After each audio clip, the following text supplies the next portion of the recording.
Welcome back, everybody. My name is Nicholas Bogroff Gansel, and I am creatively bankrupt.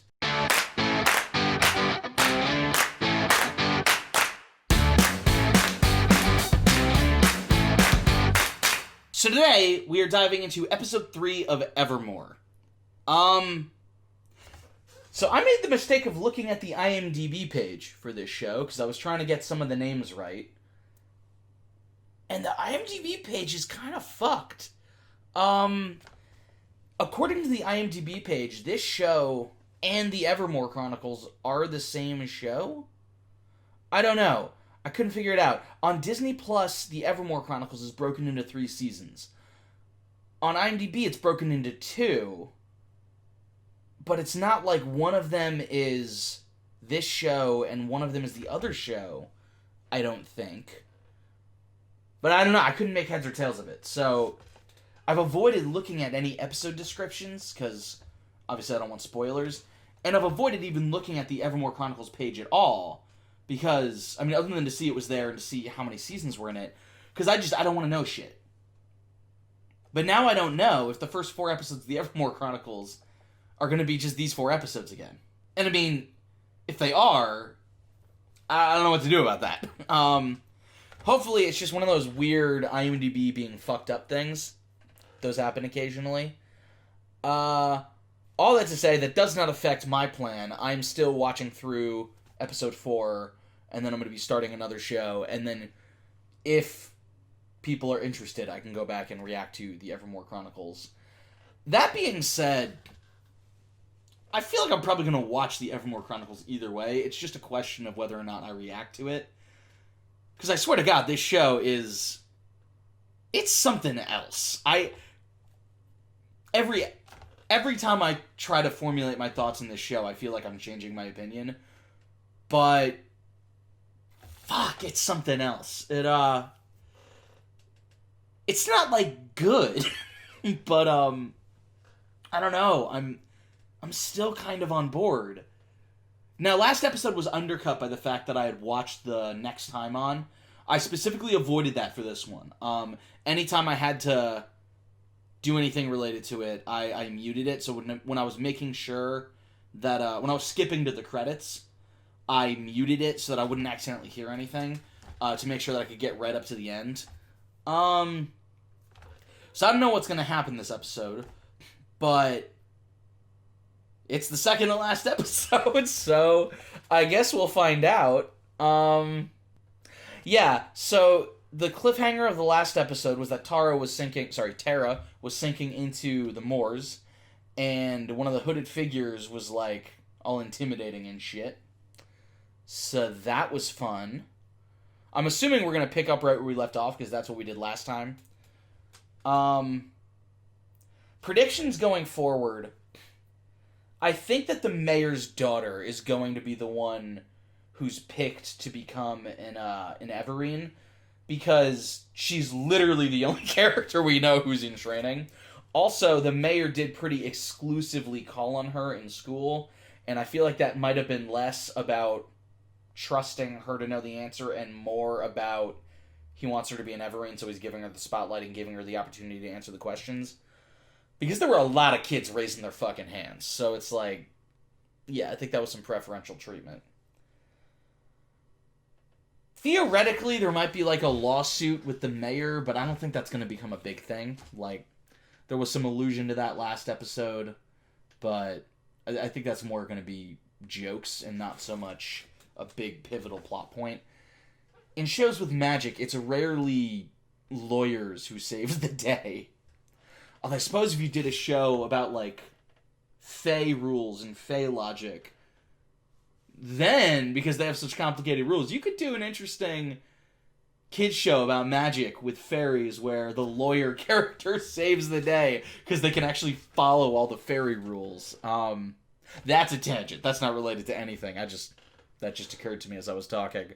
But, yeah, I expect there's going to be more with the love triangle with Tara, Cameron, and Bella. Tara, damn it. She corrected in the first episode, it's Tara, not Tara, and I haven't been able to stop saying Tara since. I don't know why. I don't know anyone named Tara. I have met people named Tara. My instinct should be to say Tara, but... It's because everyone else is talking with the British accent, so it's like... That's what gets normalized in my mind. Okay, so looking on the IMDb page, I learned some of these characters' names that I never caught, and Jesus Christ. So the blonde brother, who's into the mayor's daughter, is named Seb. Swear to fucking God, that's what it says on the IMDb page.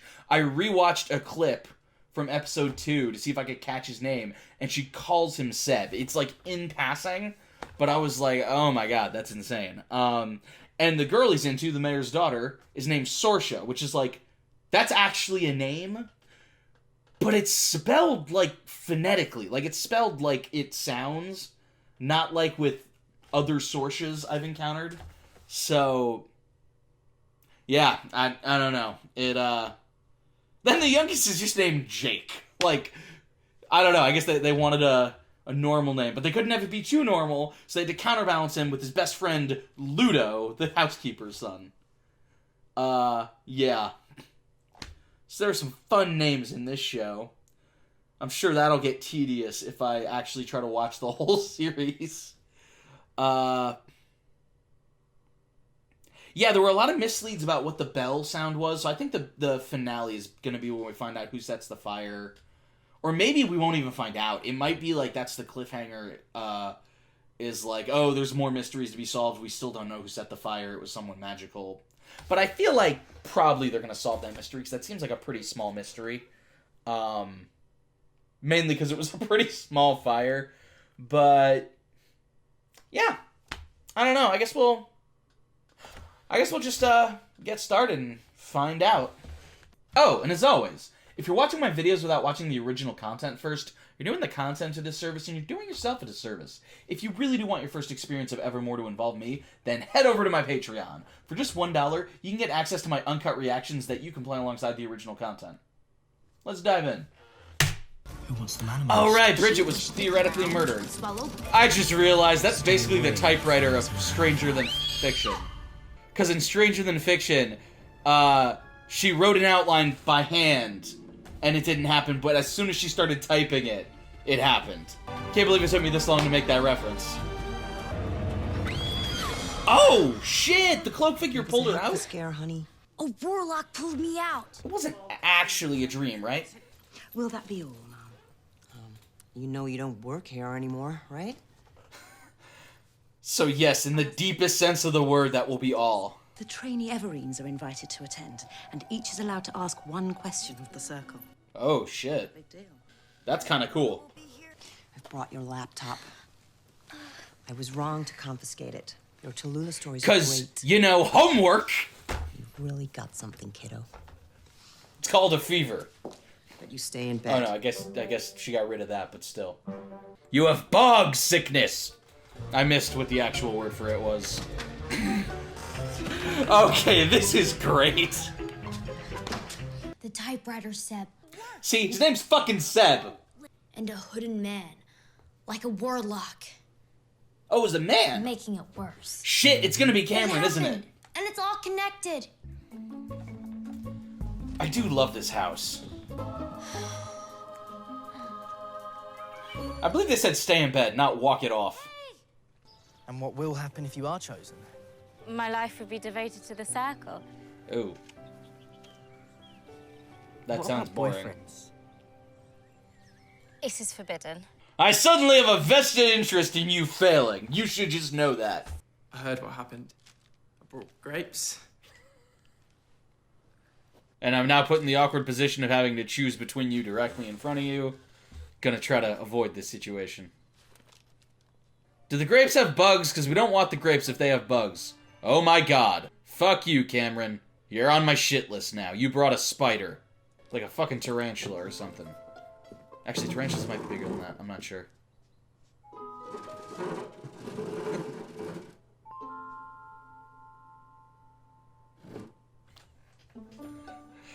The most non-committal positioning of the chair.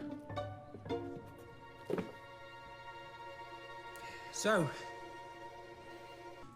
brought you a card. Don't mix them up. Brugats are bitter. Oh, Tim okay. T's He are signed his sweet. name, but not theirs. Hope to see you back on your feet. Kiss, kiss, kiss, kiss. Even the poems are weird around him. Yep. What does yours say? Same.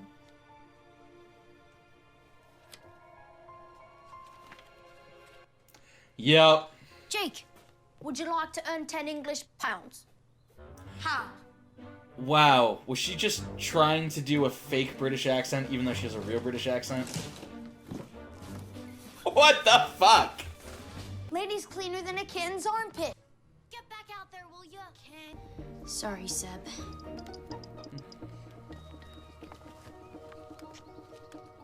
Meeting's been delayed. Why would she trust you? How would you know? Who's texting you, but not her, about the delay of the meeting? Tomorrow, fate will decide which lucky one among you will be joining our ranks, becoming an Everine. And apparently subscribing to a life of celibacy? Each of you gets to ask the circle a burning question. Choose wisely. She will not choose wisely. She is not a good detective. She has botched too many opportunities. Pray tell, what does that symbol mean? Okay, that's actually not a horrible question. It is a prediction, is it not? What does it predict? Remove your veil. Oh, shit!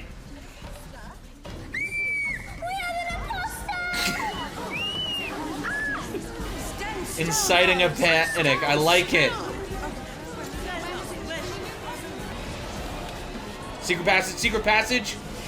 Secret passage. Yes, because that's how the person did the thing and then left in the first episode. That is the best shit she's pulled all series so far. That was a decent question and a good move. Ladies, please. Oh! I bet the cloaked figure pulled her out of the When I wove marsh. the symbol, Sorry, more. it Was- foretold the return of an was also- Everine with the old powers. Okay, sorry, I didn't want to talk over What I that. didn't know was when. I believe the supreme Everine is coming, and they have the gold thread. Warlock. This Okay. is no more than a spindle of yarn. Oh, shit. The golden thread vanished some time ago. We That's haven't woven a pretty real prediction since that of the intense- Crosby's arrival. That's a pretty intense Last thing to remaining admit. thread. Jesus. I arranged the fire. This episode got real. We must protect the sanctity and the honor of this circle at all costs. I bet the warlock That is all was the same person from the first episode who was hiding behind that thing. Sorry, I'm way more excited about that realization than I should Time be. to bid farewell to Bridget. Oh my god. Wait, Bridget. Like Aunt Bridget, isn't she dead? Hey, you. Oh my god. That is such a clever twist. Wait, but that means... Oh yeah, she said that. They didn't predict it, they created it. I forgot about that. Failed the circle. Fuck. I failed my father. I should have been able to put that together. No, It's it yours. was yours. Yes. You distracted me. Well, you shall distract me no more. We will never speak again. Yeah. That's not gonna get him off your mind, though. Why'd you have to wreck it for me? Because Cameron wouldn't look at you the same way? Oh. Hey. Forget it. That's not the reason, but damn, that's harsh. Matters anymore. I feel for this guy. Yeah, that...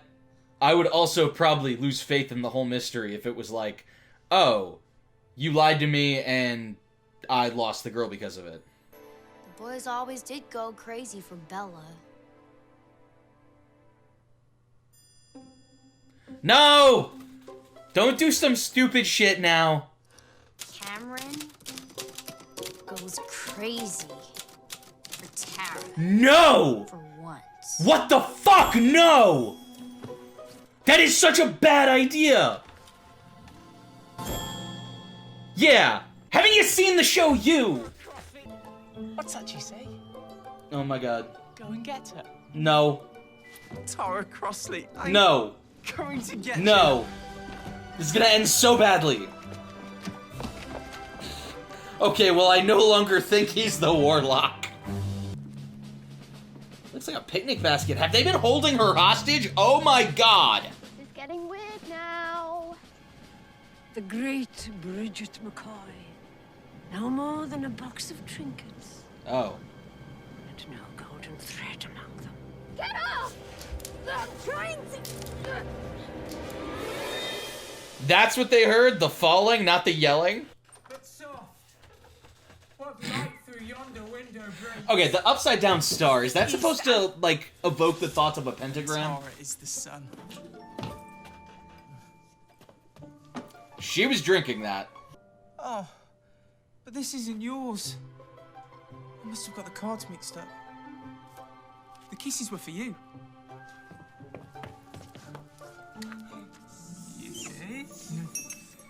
Kisses?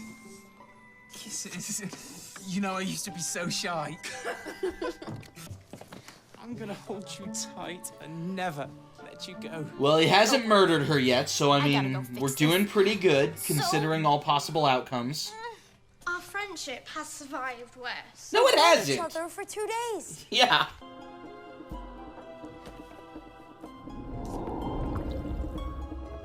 Wait, was that what he meant to do? Or did he accidentally poison that water? That is not what he meant to do. No! Fuck. They didn't just kill the brother.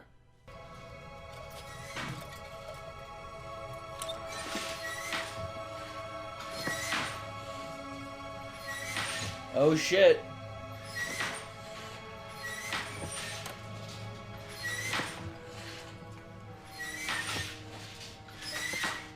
Is this gonna be the housekeeper?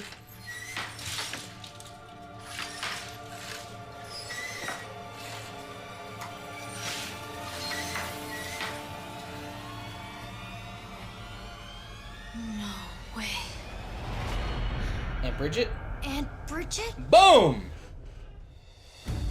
Nope, not looking at that. So that was episode 3 of Evermoor. Holy shit, that was a good episode. Obviously the show's cheesy as hell. It's not like it suddenly stopped being cheesy, but if you're okay with that, then suddenly it was like, I don't know, they started making really big moves this episode. It got back to some of the stuff I loved about the first episode. It was fucking insane. A lot of stuff happened. Curveballs occurred. That twist with the typewriter having the golden thread in it, that was brilliant. Because, obviously in the first episode we see that the typewriter can create the future. And I think in the first episode they tell us that the golden thread is what they use to predict the future. And then last episode they told us actually they used to use the golden thread to create the future. It might have only been in the last episode that they said the golden thread is the key to predicting the future. I don't remember when exactly that information got dropped. I know in the last episode they said that Evereens have no power outside of the golden thread. But we were told there was a time where they could use the golden thread to create the future. And we've already seen this typewriter that can create the future. So I should have been able to make that connection and be like, oh, I wonder if these are related. I don't think I would have gotten to the point of, hey, I bet the golden thread is embedded in the ribbon. But that's just really cool. Also, I was not expecting us to find out who set the fire. That was a little underwhelming. Just be like, oh shit, she set the fire? Oh my god. Because so much was being thrown at us in that scene. So I guess the question is, who's the warlock? She said it was a man. But did she not see their face? And was it not Aunt Bridget? Is Aunt Bridget not the one who's been helping her? I don't know. I don't know what to make of that. Yeah. Because Cameron was able to be turned on a dime like that with the use of the typewriter, I don't think he's the warlock anymore. Partially because narratively, if he was going to turn out to be the warlock, I don't think they'd have him incapacitated in such a humorous way right now. So, a little bit of metagaming going on there. But I also just feel like the Warlock would have, I don't know, maybe some kind of way to fight the effects of the typewriter. I don't know. I'm speculating. Oh my god. Zeb might be dead. Seb might be dead. I mean, he's not, obviously, because it's a kid's show, but, like, he, like, poisoned himself. I think it's going to turn out that that's not poison. Oh, you know what? I bet it's that shit from Romeo and Juliet that makes it look like you're dead, because when Cameron showed up, he was quoting Romeo and Juliet, and I bet that was foreshadowing. And if it turns out that, hey, Aunt Bridget isn't dead, because, look, she's right fucking there, but they seem to really think she was dead. The Evereens did. So I'm betting she staged her own murder using that fake poison stuff to make it look like she died, and then she's been running around, you know, behind the scenes trying to subvert the Evereens. And that poison stuff that he found, because it was amongst her things. So, like, why would the poison be with her shit, right? Unless she poisoned herself. So I'm betting the fact that he tried that poison, he's going to look dead and then come out of it because it's not really poison. That's my prediction. I'm also predicting Sorsha will forgive him, possibly because she thinks he's dead. So it might be a Tom Sawyer thing as well, where, like, he dies temporarily and earns her forgiveness that way. Well, I guess wins more than earns. But I'm really impressed with how the different pieces have been coming together. At the end of episode 2, I was like, I have no idea how you can make this a satisfying conclusion to a 4-episode arc, but now I fully believe they can pull it off, because so many pieces were tied up this episode, or at least brought back together, so it's like kind of all the important things are in one area. All the chess moves, all the chess pieces seem to be set up for there to be a good conclusion. And the twist of, there were several twists this episode, because the twist of, hey, Aunt Bridget isn't really dead, the twist of, hey, the golden thread is embedded in the typewriter, and in terms of not like reveals, but just, you know, unexpected things happening, Sorsha missed her opportunity to become an Evereen. Or maybe she didn't. I'm actually unclear on that.